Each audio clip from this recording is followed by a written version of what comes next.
Congratulations and welcome back. Give me an idea, kind of what the emotion is right now after kind of a long journey to get to this point. Yeah, it's been a real long journey, man. Got to the UFC super quick in my career. Was 2 and done. It's been emotional, man. It's crazy. Had a good ride with Glory, and now back in the UFC. So super excited. It's just been a crazy week. I've been jacked up all week. Been jacked up all day. Haven't got much sleep. It's really starting to settle in. I'm pumped, man. I'm pumped. Along these 8 years or so, as you were, getting back, was there ever a point in time where you thought it's just not going to happen for me? I picked the wrong dream.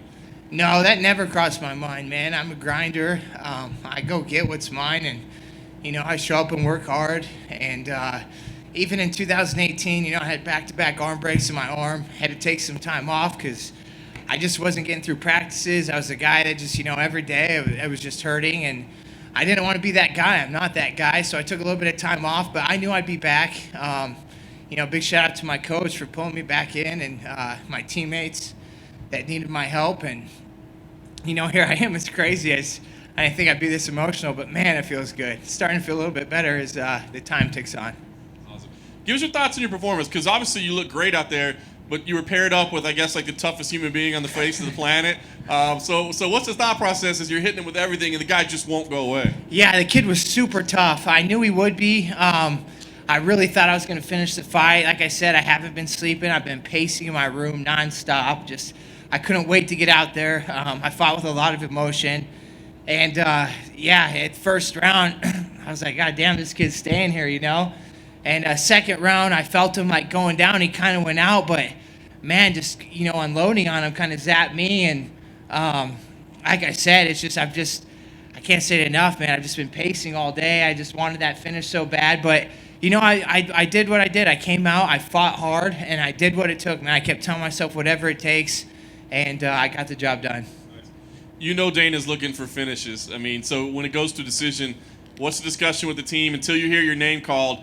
Are you thinking you have a chance, or did you kind of give up? Yeah, I didn't know. I knew, like, once I was in the third round, dude, I was tired. I was zapped. My energy was zapped.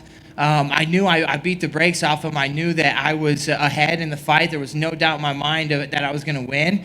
But as I sat there at the end, I'm like, man, I know he wanted to finish. I know he's looking for finishes.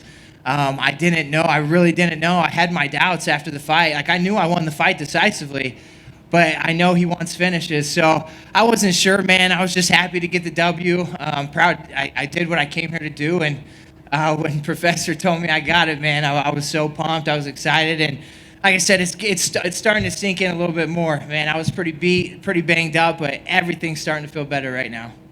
Last thing for me, what's the path for you? Because, this show is typically about finding these young kids, right? And you've been there before, and you've been around the block a little bit. So, how do you see your career progressing? Is it a slow burn? Do you feel like you need to fight top competition right away? What happens now? I think that I just need to get comfortable in there. I got this win, but it's still a big goal of mine to get that first official UFC win. I've always been the guy, I'll fight any fight. I fight whoever they give me. I've never said no to a fight. I've always accepted.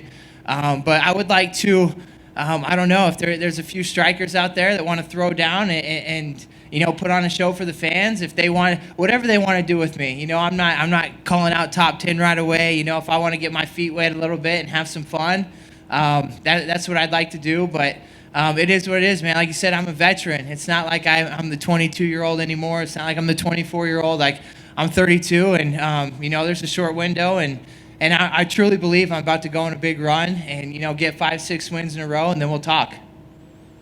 Dustin, over here on the other side. Your last UFC fight was, I think, the second Fox card, and before that, it was UFC on Fox too. I don't even think it aired anywhere. Like, maybe the Facebook prelims or. It was supposed to be on Fuel TV, right? If you guys remember Fuel TV, and then it never aired on Fuel TV. And then even before that, you were on the Diaz Penn undercard, the Nick Diaz Penn, UFC 137. And so those were two massive cards. You've obviously fought in big arenas in Glory, but what's the pressure like coming into this, even with no fans, compared to back then? Yeah, well, back then, I remember, you get in the fighter meetings, and in UFC 137, it was BJ Penn, Nick Diaz, and I'm in the fighter meeting. I'm sitting next to the Diaz brothers. I got Chet Congo. Dana White's walking in at the fighter meeting talking to us, and I remember, man, looking around like, do I really belong here? You know, I had those thoughts going through my head. And I just got there too soon, and you know, it was a blessing to get with Glory and to be able to grow with Glory. And I came in hot, and then I started fighting these crazy good fighters, these European guys, these foreign guys that were just unbelievable. And I took my growing pains, and then I started winning. I went on a 6-fight win streak, and I started becoming the man in Glory. And that's where I really built my confidence, and that's where I get my confidence today. You know, I've been in there with some killers, and I truly believe that, you know, I am the man. Like, when I sit in that meeting, I can't wait for Dana White to come up and give that meeting and just be the man in the arena.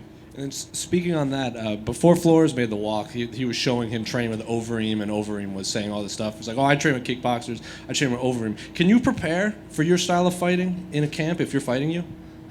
I mean, I guess you can. He does come from a good camp, you know, training with Curtis Blades, Overeem. I mean, Alistair Overeem's you know, there's a K1 kickboxer, the man right there. So I knew he was training with good guys, but at the same time, it's different when you get in there. And once again, I've been the guy that struggled. You know, I say it, my struggle is my strength. I've been the guy that's been knocked out, the guy that's been on the bottom, that's had to rise from the ashes. And I just knew I was more experienced, and I knew he was going to be tough, but I knew he wasn't going to beat me.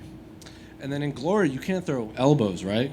No elbows in Glory. You threw a few in there. Yeah, I did throw a few, man. It was fun. Yeah, so what was it? Did it feel good throwing elbows again in a fight? Yeah, it felt awesome. You know, one thing, I do like striking and boxing gloves better. I like the 10-ounce gloves. So compared to the little gloves, man, I remember my last MMA fight last year. I fought Cody East, a heavyweight UFC vet, and my hands feel like they do right now because I just punched him so many times, man. So that's something that's a little bit different, the gloves, striking the gloves, so I got to, you know, get used to that again. But, man, I had fun in there. The elbows are always fun when you can unleash all weapons. Thank you. Appreciate it. Congratulations, man. Really inspiring, your story, for sure. So in your down moments, in between stints where you took a long time to get back here, and we can hear how much you appreciate that, but in your low moments as you were fighting so hard for so long to come back, what was it that kept you going, that came from deep inside of you? Just the warrior spirit deep inside, man. The athlete that I've been my whole life, the competitor I've been my whole life. You know, I often say fighting's not who I am. It allows me to do the things that I like to do. I mean, I am a fighter. There's no doubt about it. But I'm just a super competitor. I'm very competitive. I don't like to lose. And when you get to mix it up like that, man, I guess I'm half crazy. You know, we all are that when we do this, but it's fun, man. I just look at it as a competition, and may the best man win. And now that you're back, does it feel exactly the way you envisioned it feeling, or is it a little different? I know it's a lot different from the last time, but the way you envisioned it over this time as you fought to get back. You know, it does feel different. I just feel more ready. I feel like I'm the man. I feel like I was the man in the arena tonight. I feel like, you know, I'm a main card fighter. Put me in there. It's going to be exciting fights, and I'm going to give it my all. I just feel so much more comfortable. Like I said, man, I've been to the bottom. I rose from the ashes, and, you know, here I am. I just feel like the man. I feel like I belong. Can you just, last one for me, talk about the importance of that confidence? You just basically said it, how important that confidence is. Now you feel like you're the man.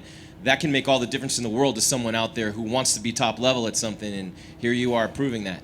100%, man. You have to truly believe in yourself. And like I was saying earlier, you know, when I was sitting in that locker room 10 years ago, looking around, I don't know if I believed it. I believed in myself. I've always known, you know, I've always been very confident. But looking at who I was surrounded by, I was like, do I belong? And now I know I belong. You know, I've been through the ringer, and you know, I just feel like the man. I feel like, you know, I'm that guy that when I step into the room, I'm a part of it, you know? Thank you.